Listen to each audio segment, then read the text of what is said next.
आता मनोज जरांगेंची जी केस आहे ही 2013ची केस आहे। यापूर्वी देखील त्या केसमध्ये त्यांचा नॉन बेलेबल वॉरंट निघाला, तो त्यांनी जाऊन कॅन्सल केला।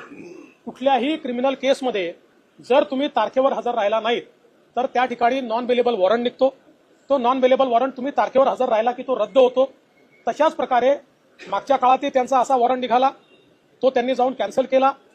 आता पुन्हा ते तारखेवर गेले नाहीत, त्यामुळे पुन्हा त्यांचा वॉरंट निघालाय। त्याच्याशी आमचा कोणाचाही संबंध नाहीये। ते जर तारखेवर गेले तर जज तो वॉरंट कॅन्सल करतील। आमच्याही बद्दल अशी वॉरंट निघाले आहेत यापूर्वी। आमच्यावर अनेक आंदोलनाच्या केसेस आहेत, त्या केसेसमध्ये जेव्हा आम्ही गेलो नाही त्यावेळी आमच्यावर वॉरंट निघाले, आम्ही जाऊन त्या ठिकाणी सांगितलं आम्ही हजर झालो तर ते वॉरंट रद्द होतात। पण मी काही त्यांना दोष देणार नाही।